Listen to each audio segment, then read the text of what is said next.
Hey everyone, it's Dr. Kristina Bosnar here from Bosnar Health, and I am so excited today to have with me probably one of the most inspiring people I know, Dr. Terry Wahls. I first heard and saw Terry speak when I was doing my functional medicine training at the Institute for Functional Medicine. She was one of the clinicians training us, and she is certified functional medicine practitioner with the IFM. She is a clinical professor of medicine at the University of Iowa, where she conducts clinical trials on multiple sclerosis. She herself is a patient with secondary progressive multiple sclerosis and was confined to a tilt-recline chair for 4 years. Dr. Wahls, inspiringly to all of us, restored her health by using a diet and lifestyle approach that she developed specifically for her brain. And today she bikes to work. So I am so excited to have you here and have you share your story and your information to my community. Thank you for having me. Thrilled to be here. So maybe we can just start by, like I said, I'm actually a certified Wahls practitioner as well. I've been inspired by the work you've done because diet and lifestyle is so foundational in healing. And one of the things you've said many times that I've seen you is say, let's create an epidemic of health. And that is, such an amazing sentence and so inspiring. So could you just tell everyone your story for those people who don't know you? Sure. So I'm a internal medicine doc, professor here at the University of Iowa. And certainly I'm conventionally trained, believe deeply in the latest medicine, latest science, and actually was pretty skeptical about functional medicine, complementary integrative medicine. But God works in mysterious ways. In 2000, I started having weakness in my left leg and was evaluated, ultimately diagnosed with multiple sclerosis.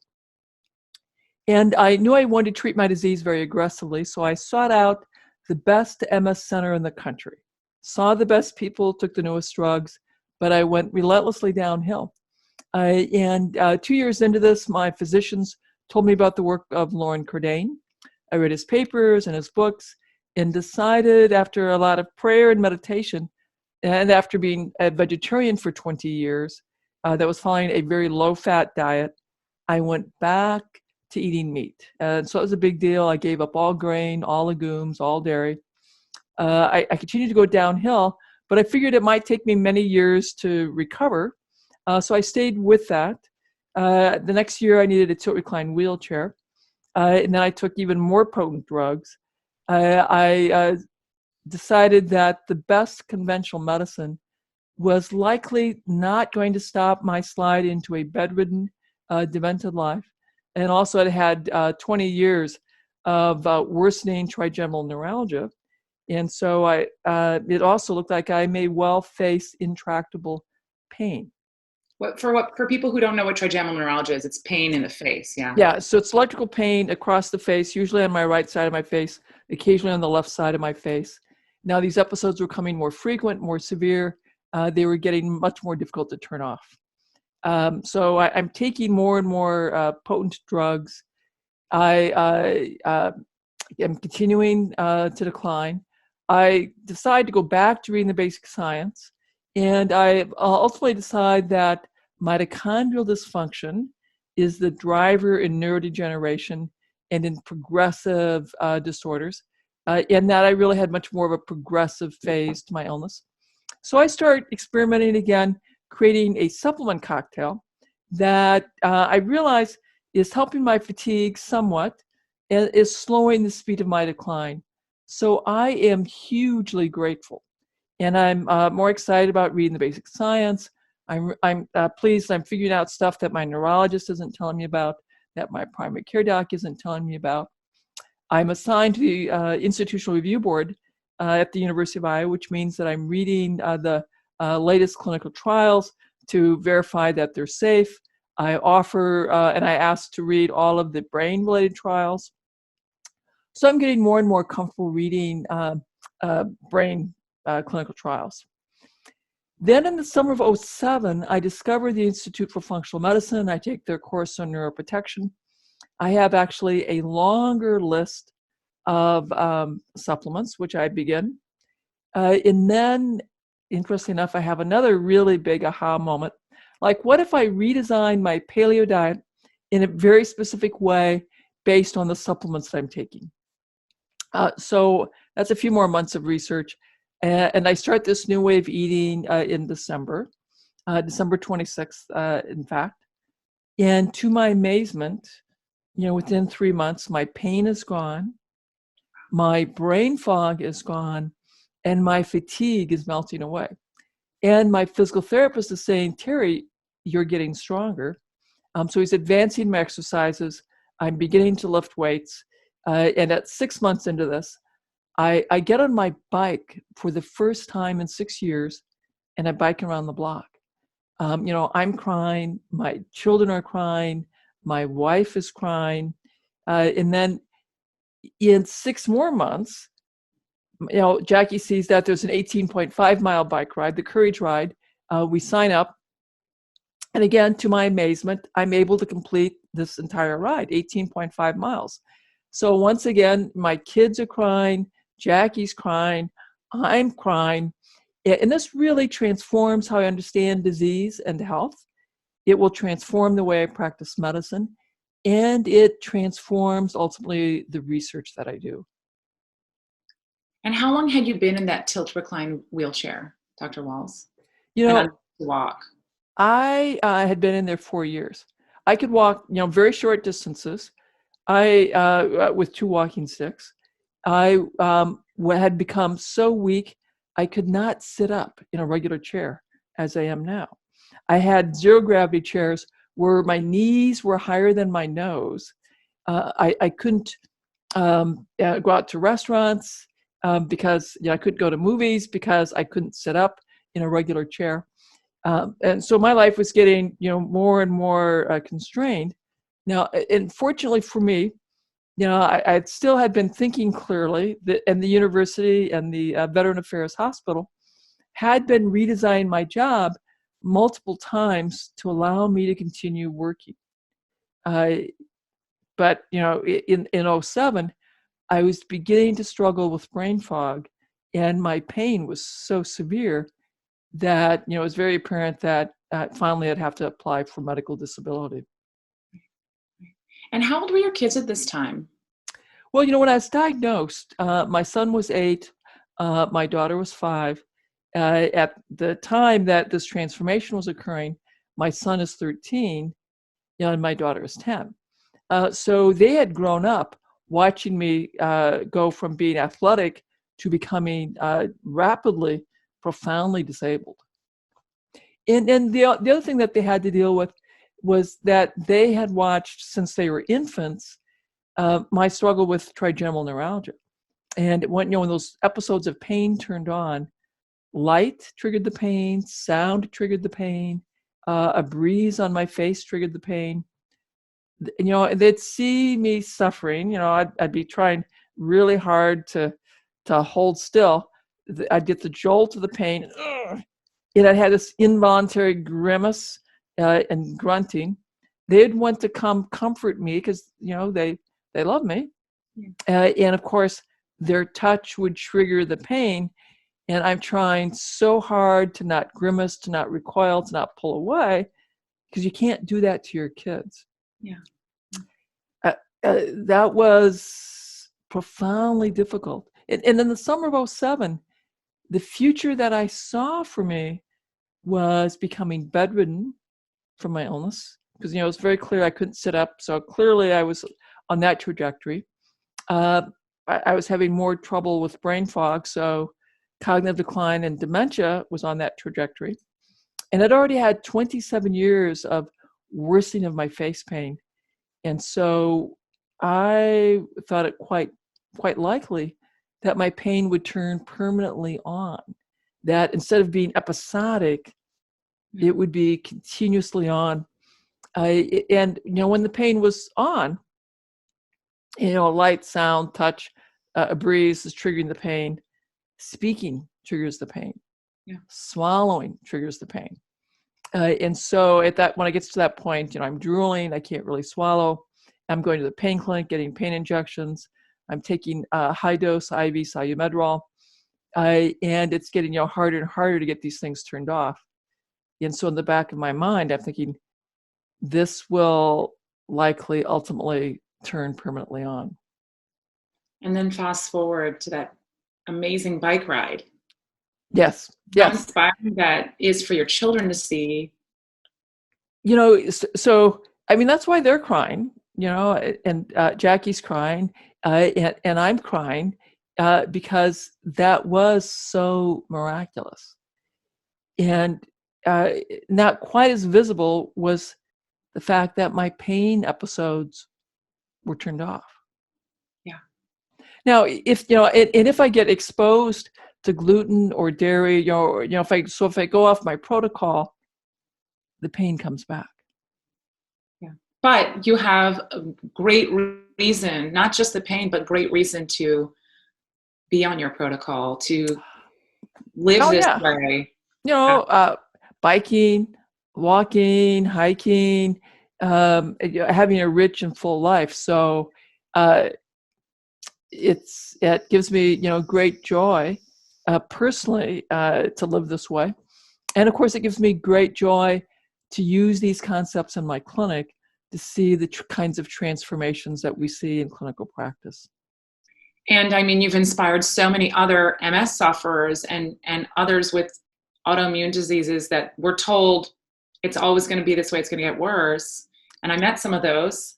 And they have now, as I do, want to spread, the information and get it to people and, try and get people to understand that this is a full, rich life that you can lead. Oh, absolutely. I think that's the key message that I work to get out to everyone, that, if I can come back from immense suffering with pain and profound disability to a rich, full life where I am pain-free and biking to work, then for a incurable disease, then absolutely there is hope for them too. Even if their physicians tell them that there's nothing more that they can do for them, it's certainly a reason to try embracing the protocol and experiencing what is possible for them. Yeah. So a lot has changed in the last 5 years. You've been doing more research. Yes, absolutely. And come a long way in the last 5 years, even in the last year. Maybe you can update us on, some of the new things that we're starting to see. Yeah. So, when I first recovered, I fairly soon started doing my clinical research. That was in 2010. And when we had our results, it was actually very difficult at first to get our papers into publication, into print, because it was such a radical intervention. It's crazy that this should be radical. Teaching people how to eat, teaching them to use meditation and to exercise. But at the time, it was radical. It would take me several years to finally get some journals that would accept our results. So in 2014, 2015, we started getting our first papers out, and then we had more coming out in 2017, 2019. And we've had, again, more papers demonstrating that, yes, others with progressive MS, and that's the same illness that I had, secondary, and they also enrolled primary progressive MS patients, had them use the same protocol that I used. We could show that, yes, people could implement the protocol, that the biggest side effect was if you were overweight or obese, you lost weight without becoming underweight. And so, ironically, I had to keep filing safety reports to document the weight loss and that no one became underweight. So we're able to show that, yes, they could do it and it was safe. And that as a group, there was a large reduction in fatigue severity and a large improvement in quality of life. And that people had, and half of these folks had clinically meaningful improvement in hand function and in walking function. Mm-hmm. That's remarkable because, remember, we studied progressive MS. So the usual course of disease is that with progressive multiple sclerosis, you anticipate a 10 to 20% decline in function every year. So the fact that we held the group flat, that's astounding. And that half of the folks had clinically meaningful improvement in function, quite remarkable. Then we also were able to show improvements in mood with reduced anxiety, reduced depression, and improvement in verbal and nonverbal reasoning. In half of the population, we have their MRI results. And again, we're in the process of trying to get those findings out in print. So hopefully I'll be able to talk about those findings in the next year.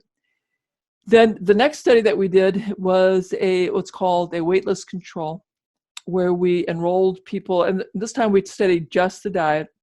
We had people with relapsing remitting MS.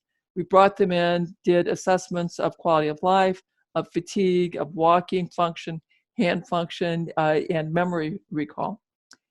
And then we trained them on the diet, or we had to continue their usual diet, and then brought them back in 12 weeks, repeated all the measures, and we're able to again show improved quality of life, reduced fatigue, improved motor function. Then the next study, we got funded by the National MS Society to compare the Swank diet, and which is a low-fat diet, and the Wahls diet. That study is still underway, and what we're doing there, we've completed all of our study visits. We're in the process of data cleaning, and then we'll be analyzing the data. And depending on how quickly we can complete our analysis, we'll be submitting that for presentation at a annual meeting either this fall or in the spring of 2021. So hopefully those findings will be out sometime the next year. I really look forward to seeing those. Everything Very up exciting. till now has been so exciting, completely underestimating the power of diet and lifestyle. Can you tell me the key parts to the dietary, the Wahls Sure. Protocol? So there's really two components. One is the foods that you remove, and the other are the foods that you add in. And I'm incredibly fond of the paleo diet, which tries to have our diet model more what we were eating, for hundreds of thousands of years. So more vegetables and meat, shellfish, etc. However, and when I did that, I implemented that in 2002. I took out all grain, all legumes, all dairy, but I continued to decline. It really wasn't until and then I added, supplements. I continued to decline, although most slowly. When I redesigned my diet based on maximizing the nutrients that science says are key for the brain, that's really when the magic happened. So the things that I'm stressing are more greens, more sulfur-containing vegetables in the onion, cabbage, mushroom family, and more deeply colored vegetables and berries, things like beets, carrots, berries. I also stressed liver once a week, and I was more attention to grass-fed meat, wild fish. I added some fermented food, and if I had nuts and seeds, I saw to it that they had been soaked or sprouted. But really, the big thing is lots more non-starchy vegetables, berries. And that's really to feed the microbiome. To feed the microbiome. When I started doing this in 2008, there was not a lot of literature about the microbiome. Yeah. There was not a lot of literature about epigenetics. But if there was, and part of this, I was, again, basing the changes on what I'd learned with reviewing all those clinical trials and the science that we had on what are those interventions that improve health. And that has to do with stress reduction, exercise, improving diet quality. There weren't very many studies about that in MS, but I had this radical idea like, okay, what if I just focus on creating the most healing environment that I can, creating the most healthful environment. Yeah.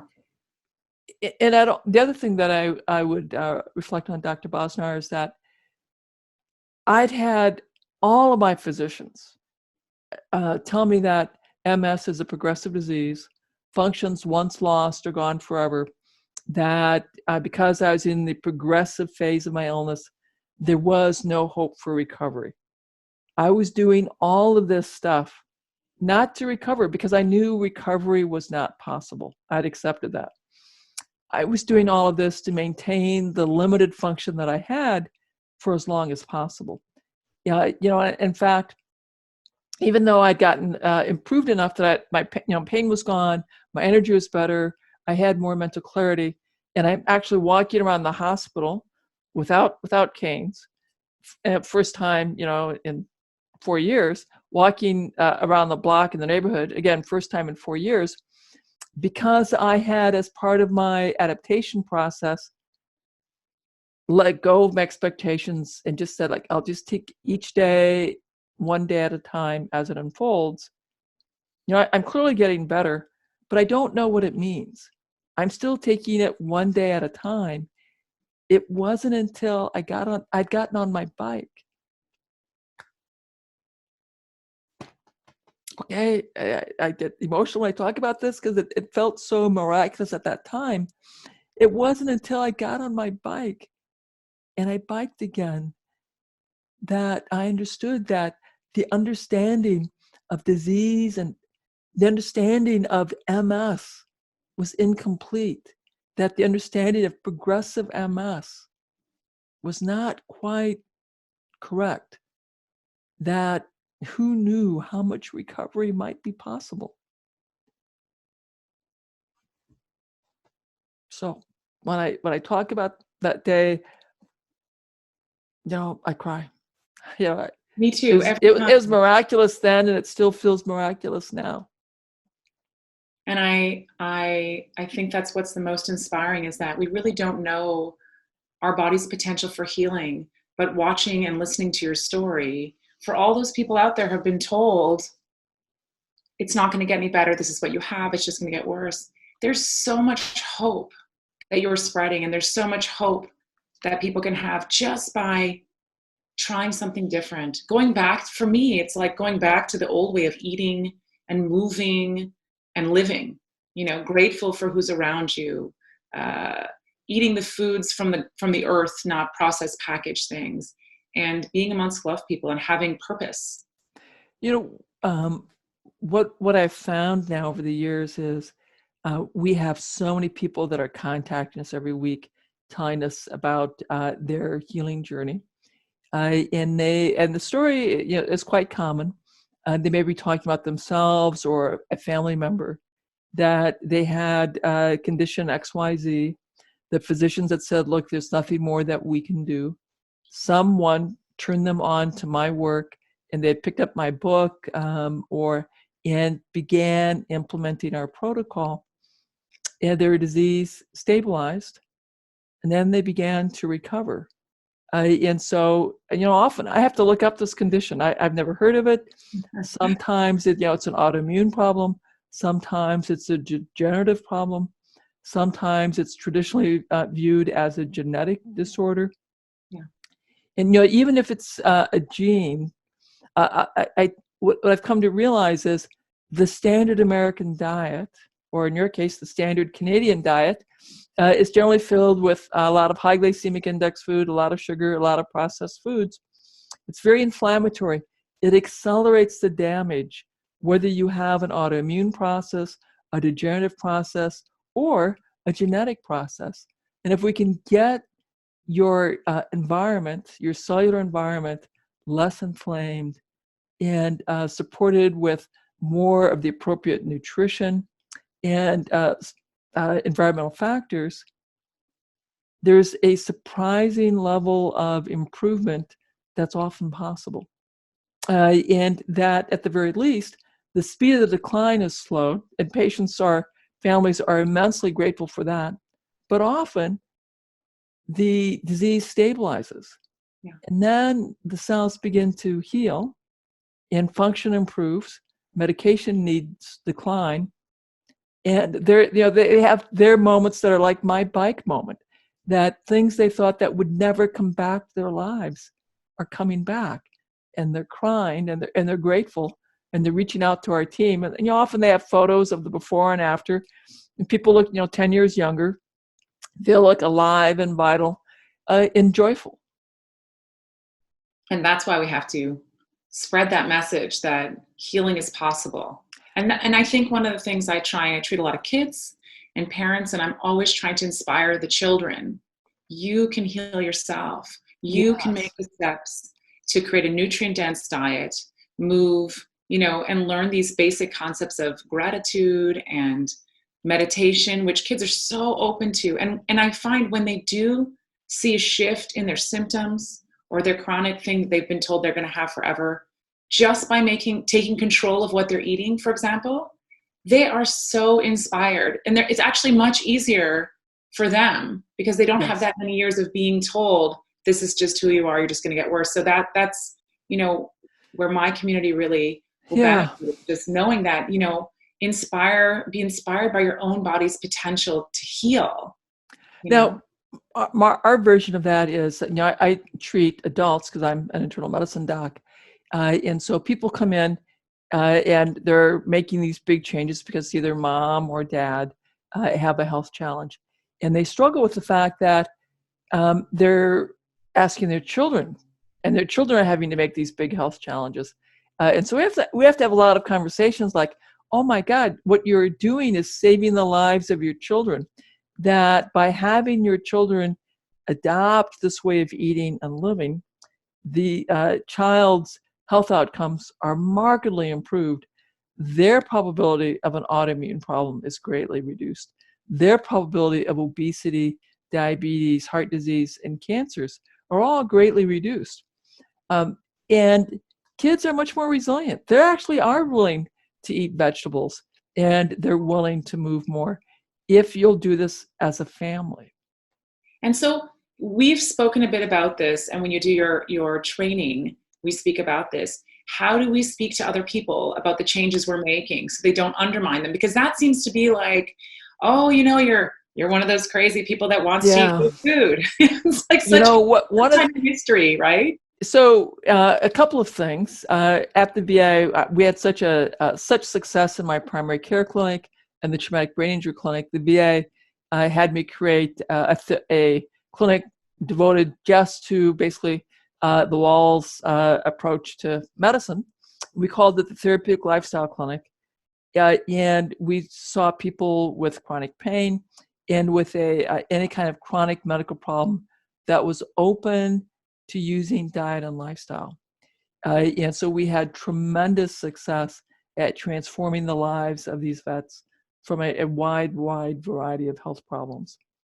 And in so doing, over time, I ended up developing a much more intensive approach to how I help patients adopt and then sustain these big diet and lifestyle changes. I now call that the Wahls behavior change model, because the behavior change model that I was taught had little 5 steps: pre-contemplation, contemplation, action, sustaining action, and then restarting when you make a mistake and you fall back into old habits.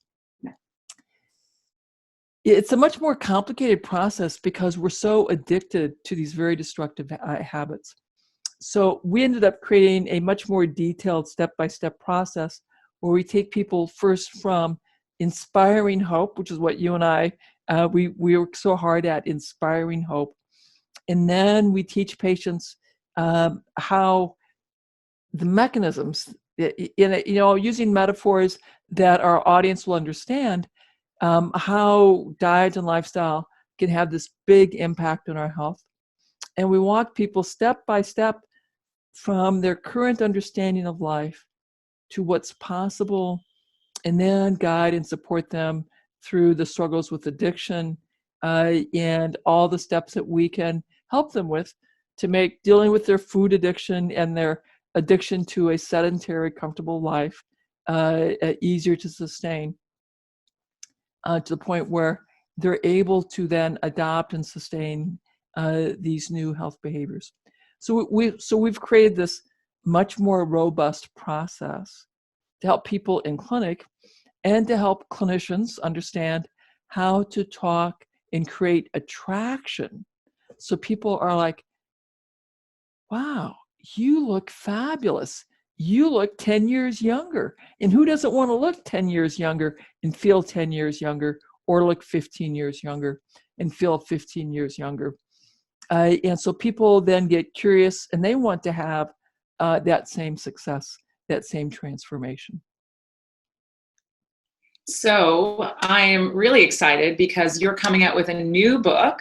Yeah. So let's talk about your new book and what it's called, and maybe you can show it to me. Okay, so here it is. We are so excited. So it's the revised and expanded Wahls Protocol, a radical new way to treat all chronic autoimmune conditions using paleo principles. And what I've done is I've taken my original book and I've updated it with all the stuff that we've learned in the last 6 years. So there's more science on the epigenetics, more science on the microbiome, more science on neurorehabilitation, on just how much recovery is possible. We've learned a lot more about food. So I have a much more detailed guidance on food and how we can personalize that. We talk about histamines, oxalates, and we talk about fasting in ketosis, in the many different ways that we can get into ketogenic eating. And if you're going to go down the ketosis route or fasting route, how do we support you? How do you select which of those many modalities will be best for you, and what kind of monitoring? So lots of new information. It's about a third new info. So we're very excited. I'll tell you the other thing that is so fun. When my book first came out in 2014, the neurology community was very concerned that I was creating false hope. There was tremendous pushback that you just need to take the drugs, eat what you want. Diet and lifestyle was not a big deal. But my book came out. It took the MS community by storm, and the MS Society understood that all the social media mentions of the Wahls Protocol, the Wahls diet, swamped all of the conversations about even the most current disease-modifying drugs. And they ended up making a wellness, diet, and lifestyle research a research priority. They funded many more pilot studies, including funding our big research study. That has allowed much more research to come out and get published, including all those papers that we now have that validate that diet quality matters. And now the leading MS scientists are saying, yes, take drugs, but if you don't address diet and lifestyle, you will still be at risk for converting to progressive MS. You'll still be at risk for rapid brain volume loss. You'll still be at risk for cognitive decline. So now the recommendation is everyone, whatever you decide about drugs, you should be following a improved diet quality, add a stress-reducing practice, get a exercise program, and that should be part of everyone's plan. Now they're finally realizing what you have, regardless of what chronic condition you have, even if you want to maintain good health, these principles are the foundations of good health. It's the foundation of healthy aging. It's the foundation of maintaining your brain volume. It's the foundation of maintaining memories and mental clarity, being able to continue to care for yourself in your own home, of being able to still have a rich and vital life into your 70s, 80s, 90s, and 100 and beyond. This is the most powerful tool we have for controlling healthcare costs. It's not free healthcare. It's not prescription drug benefits for everyone. It's teaching us that our diet and our lifestyle is how we stay healthy. Yeah. So the book is coming out in March. March 17th. Amazing. I can't Here wait. it is. I pre-order Time. a bunch. So for those of you, I will have them at the clinic.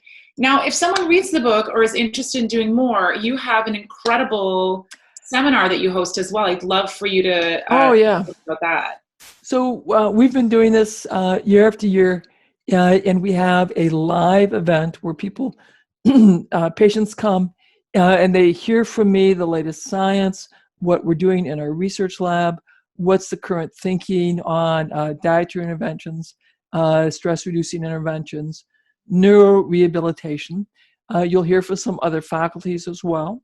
We'll have a beginner's track, an advanced track, and this is really about the experience.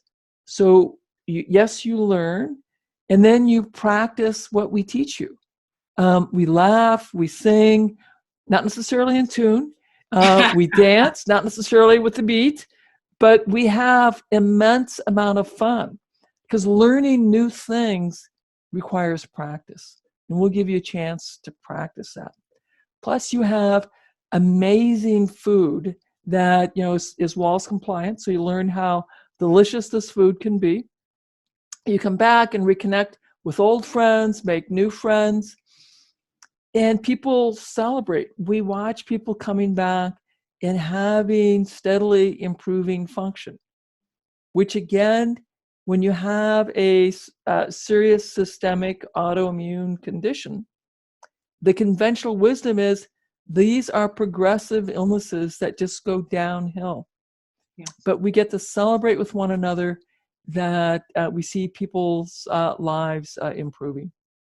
Yeah, it sounds great. And it's this summer, right? It's in the Yeah, summer? it's this summer. It's the last weekend in July, I believe July 29th through August 2nd. So we have the public portion where we're teaching all of these concepts. Then we have a health practitioner portion where we're teaching the practitioners how to use these concepts and how to use that Wahls behavior change model to transform their patients' lives. And, because the reason our patients don't do as well is usually not because we didn't order the right test or the right supplement. It's because our patients struggle with adopting and sustaining the diet recommendations because it is hard. And so we help the patients be more successful. And importantly, we're teaching the practitioners to be much more successful at helping their patients make these big changes. Yeah, so for anyone who wants to learn how to be that kind of practitioner, they can do that training. But also for people who have an autoimmune condition, and I know I have patients who have been, my doctor told me it can't be fixed. My doctor told I can't do anything with diet and lifestyle, eat whatever. Being able to go to and immerse yourself in that lifestyle and see how rich and full and how undeprived you feel and actually how joyful and fulfilled you feel, I think is an incredible opportunity to adopt the change because it feels so good. And it really gets you to, for a lot of my patients who have small children, your why is teaching your kids also that you can be inspiring, they can inspire themselves to heal, and that we really do have a lot more control than we think we do over how we feel and what decisions we make for our future. Absolutely. Absolutely. We talk a lot about creating resilience. Because most of us have a very difficult time giving up today's pleasures for tomorrow's theoretic future benefit. But for many of us, there may be a reason that we would run into a burning building at great risk to ourselves to save someone that matters deeply to us. So most parents would run into a burning building to save their children. And most of us would face great adversary, great potential harm for someone that's profoundly important to us. That is the power of why. Yeah. And so we have to help people understand that nearly all of us have that within us. Yeah. So, and we'll go through that at the seminar, help you identify what is your why. What do you care about so deeply that yes, you could run into a building that's on fire to save and address, to save that person. That why. Yeah, I say that my ancestors, my uh, grandfathers both died of stomach cancer. My husband watched his parents suffer as they died as a small child. And, I used to love bread and cheese. That was the bread and cheese lady. And when I tell people, like, if I can do it because I am so moved to make sure not only I do the right thing so I stay healthy, to be the best possible parent I can be, but also to model that behavior for my children so they also know how to take care of themselves. That is the thing that keeps me, always trying to do better. Even if I fall off a little, always trying to move forward. Yeah. And that, people think they can't do it, but we have so much more strength than we actually think we know. We're all incredibly resilient. Our ancestral mothers and fathers faced great hardship and difficulties, but they did amazing things for the benefit of their children. Yeah. And for all of us who are parents, we will do amazing things for the benefit of my children, of our children.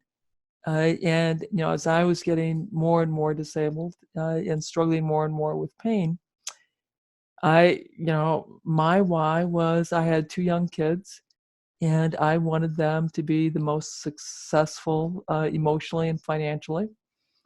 And I wasn't going to be able to teach them resilience by mountaineering or athletic events anymore. But the one thing I had was I could model resilience. I could model that, yep, life's not fair, but you get up and go to work every day. And that was way harder than the athletic events that I wanted to model for them. So helping people, think deeply about what is your why, what is it that you care profoundly about, then gives people much greater motivation to do the work and to be willing to give up that pleasure today for that future benefit that cares and speaks deeply to your heart. And it becomes easy. You don't It even think. becomes very easy.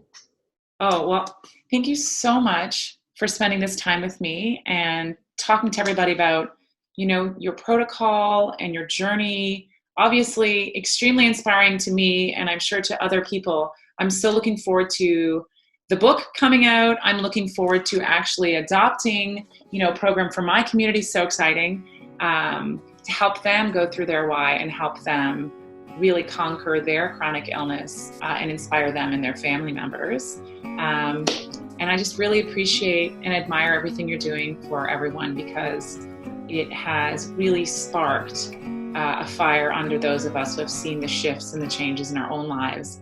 And like you say often, let's create an epidemic of healing, because it is all possible. Absolutely.